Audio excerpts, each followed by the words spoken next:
I have like these three principles of AI. And so the first is that it's predictable. So it uses past data to predict what you're going to do next or to understand what is going to come next. So it's really around using past experiences, past data sets, and trying to understand what will the future look like. So very predictive. The second big thing is proactive.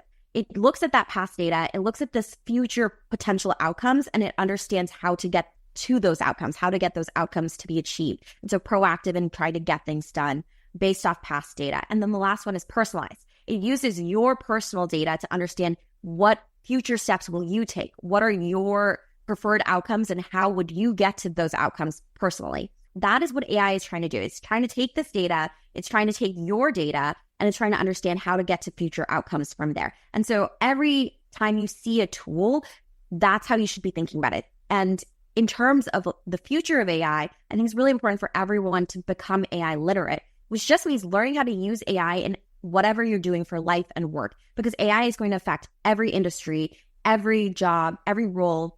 And you can already kind of see that happening. Copywriters use ChatGPT to help them write marketing copy. Artists are using Midjourney and other art tools to help them create new forms of art. And there are a lot of like short-term consequences that are going to come out of that, but the long-term AI is this tool that is going to be used by every job role to make them better at whatever they're doing. And so it's important now to start immersing yourself in learning what types of tools are out there, how can I start using it in my life, and how does AI think and work, and then how can I leverage that in whatever I'm doing. And so for everyone who's listening, I think the best way to get started is to think about what you like to do, what's a hobby or something creative that you enjoy doing. So if you like composing music, if you like playing music, there's so many AI tools around writing music or composing it for every instrument out there. If you're an artist, play around with these AI art tools and learn how to take your own work and take it to the next level, because that's really what AI tools are going to help you do. It is like a very exciting time because there's so much to learn, and you don't have to be technical to be able to become an expert in using AI. What do you think are some general fears or concerns people have around AI, and how would you address those?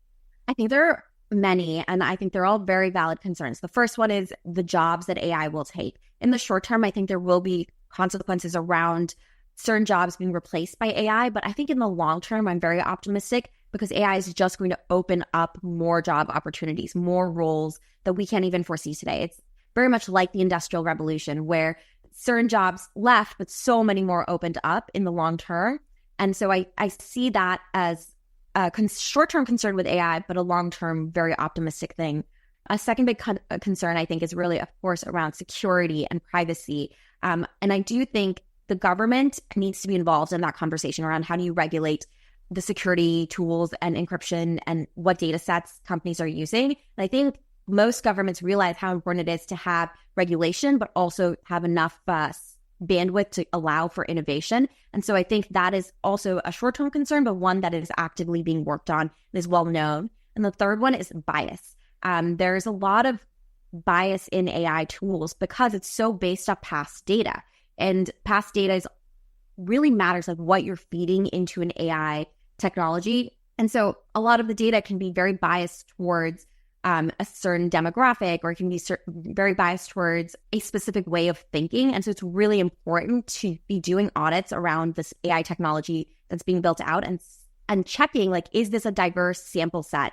Are the right people being represented here? So for example, with Midjourney, if you prompt like boardroom, it might send back a picture of all white men in a room talking, and there's no gender diversity, there's no racial diversity, there's no socioeconomic diversity. And so it's really important to be checking, like, what data sets are these tools using, and is it actually representative of the population it's supposed to be serving? And so I think there's a short-term concern around that, but a lot of companies are popping up specifically around auditing what data companies are using. And so I think those are the biggest concerns, and I think we're doing a good job of addressing and being aware of them. And I think someone needs to also be thinking about, like, what else should we be concerned about? What are the unknown unknowns? And I don't know what those are. You mean you don't know what you don't know? Yeah. Oh, okay.